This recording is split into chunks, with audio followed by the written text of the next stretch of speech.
The Last Dance continues with episodes 5 and 6, Sunday at 9 o'clock Eastern, 6 Pacific. And now it's time to debut a new series we're launching on The Jump called When Did You Know? Our first installment features one of the stars of The Last Dance, the Hall of Famer, Scottie Pippen.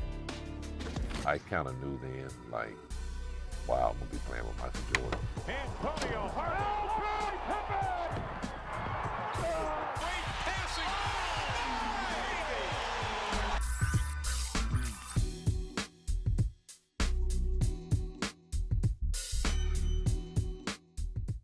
No one really saw me as making it in the NBA, coming from a small town, pretty much unheard of. But after I finished my college career, I was invited to the Fort Smith Invitational Classic, which is called the Pit. It's for a lot of players that are not first-round draft picks. That's where they go and try to build their stock, give the scouts a second opportunity to see them play. I was invited to the camp coming from a small school in Central Arkansas. Very shocked that I got that opportunity. I did well at that camp, and I was thinking that, you know, I was just gonna do that camp and head back to school. And I only packed for that 1 week.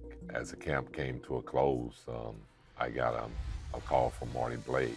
He wanted me to go to the Aloha Classic and play in Hawaii. I was shocked, surprised, and happy as hell. Once I went to that camp, I kind of knew that that was my moment. I saw myself rise in my play. I saw that more noise being made about me in terms of who I was. A lot of teams wanted to interview me. It was a great feeling because I had never been scouted before, not even out of high school. Even coming out of college, I didn't feel like the scouts were able to come down and watch me play at a small school. I just think that was the golden moment for me that I knew I would be drafted. The Seattle SuperSonics select Scott Pippen of Central Arkansas.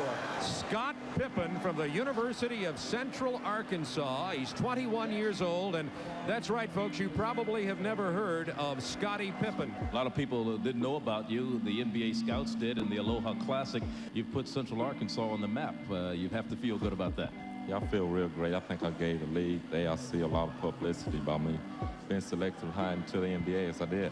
Before I left my hotel room, my agent and I got a call from Chicago Bulls general manager Jerry Krause, and Jerry kind of told us what was going to go down. He said he had worked up a trade. I kind of knew then, like, wow, I'm going to be playing with Michael Jordan.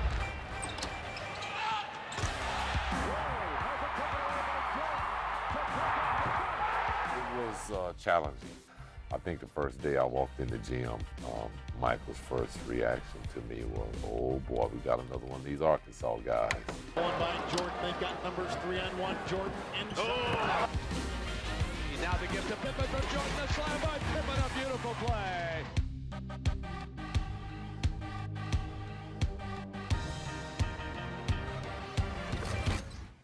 That was so awesome. Thanks to Scottie for taking us through his journey into the NBA. Tracy, you are featured in episode 2, which debuts next week, so we'll look for that. Right now, though, I want to talk about what if, because watching Scottie talk about being traded on draft night brought up bad memories for Sonics fans, who, by the way, lost their entire franchise 21 years later, but we won't go into that.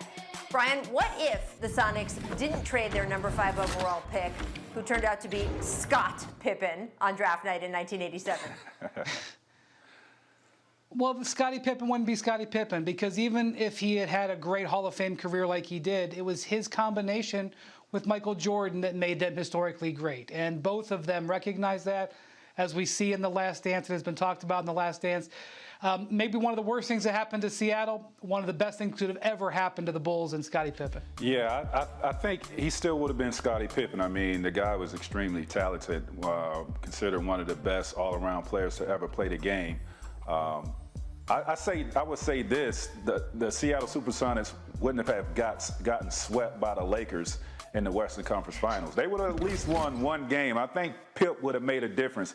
I mean, you got to think, he was an elite defender, and that's what they needed to slow down Magic Johnson at the time, as he did when they faced the Lakers in 1990, 91. Yeah, that early, yes, but also in Portland later. I mean, look, The Sonics GM at the time, his nickname was Trader Bob. Jerry Krause had discovered Scottie at an invitational tournament that you saw in that little clip there. He was determined to get him. He targeted Trader Bob as the guy who would trade him a pick.